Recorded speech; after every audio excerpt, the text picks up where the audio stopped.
බොහෝ වෙලාවට අපි ප්‍රශ්න කෙරෙහි අපගේ අවධානය යොමු කර යේසුස් ක්‍රිස්තුස් වහන්සේ කෙරෙහි අවධානය යොමු කිරීමට අමතක කරන්නෙමුව. බියයි දුකයි අපගේ අදවත වටලා ගන්නා විට දෙවිඳුන් වෙතට ඇදහිල්ලෙන් ගමන් කිරීම අපහසු කාර්යයක් බවට පත්වන්නේය. දේව වචනේ මෙසේ අපහසු ලෙස ගමන් කළ කෙනෙකු සිටියා. එතුමා පේත්‍රස්. එක් දිනයක් යේසුස් වහන්සේ යාඥා කිරීමට එයි නතර වීමට තීරණය කළා. යේසුස් වහන්සේගේ ගෝලයන් කපර්නවුම කියන්නා වූ ස්ථානයට ගලිලයේ මූදේ තමුන්ගේ ඔරුවගෙන යන්නට පොරබදිමින් සිටියා. කුණාටු අවස්ථාවේදී යේසුස් වහන්සේ ඔරුව වෙතට මූදේ ඇවිදගෙන එමින් සිටිනවා ඔවුන් දුටුවා. පේත්‍රස් මූදේ ඇවිදින්නට ආශාවී යේසුස් වහන්සේගෙන් අනුමැතිය ඉල්ලා යේසුස් වහන්සේද වරෙන්න කියා අඬ ගැසුවා. පේත්‍රස් මූද මත ගමන් කළා. නමුත් අඩි කීපයයි නිමේෂයකින් යේසුස් වහන්සේ කෙරෙහි තිබූ අවධානය පැන නගින රැළ දෙසටත් කුණාටුව දෙසටත් ඇරුණා. පේත්‍රස් ඔරුවෙන් බසින විට ඇදහිල්ලෙන්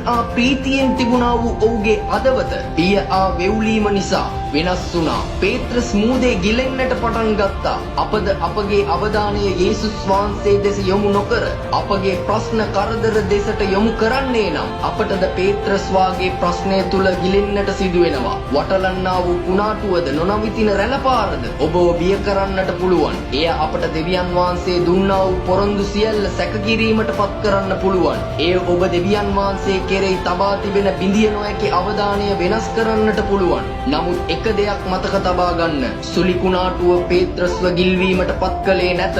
යේසුස් වහන්සේ කෙරෙහි තිබුණා වූ අවධානය බිඳී යෑමයි එයට හේතුව. නිමේෂයකින් යේසුස් වහන්සේ කෙරෙහි තිබුණා වූ අවධානය භයානක අවස්ථාව කෙරෙහි යොමු වීමයි. යේසුස් වහන්සේ ප්‍රථමයෙන් පේත්‍රස් දෙස බලා ඇදහිලි මද තැනැත්ත කියා ප්‍රශ්නයක් ඇසුවා. කුමක් නිසා සැක වූයේද? ඒ වගේම අදත් යේසුස් වහන්සේ මේ ප්‍රශ්නයම ඔබගෙනුත් අසනවා. ඇයි සැක සිතන්නේ? අද අපද මෙවැනි අවස්ථාවක ගමන් කරමින් සිටින්නට පුළුවන්. ආරම්භයේ ප්‍රීතියෙන් ඇදහිල්ලෙන් සිට නමුත් දැන් බියෙන් වෙව්ලමින් සැකයෙන් පිරී සිටින්නට පුළුවන්. නමුත් එක දෙයක් මතක තබා ගන්න. පීඩා මොහොතේදී අපගේ අවධානය යේසුස් වහන්සේ කෙරෙහි නොතිබුණා නම් ඇදහිල්ලෙන් ගමන් කිරීම අපට අපහසු කාර්යයක් බවට පත් වෙනවා. එතුමා කෙරෙහි පමණක් ඔබගේ අවධානය යොමු කර එතුමාව පූර්ණව විශ්වාස කරන්න. එතුමා ඔබට දුන්නා වූ පොරොන්දු සියල්ල ඉෂ්ට කරන්නට බලවත්ව සිටිනවා. යේසායා 43 වන පරිච්ඡේදයේ දෙවැනි පදයෙන් අපට අද මෙසේ පොරොන්දුවක් එතුමා ලබා දෙනවා.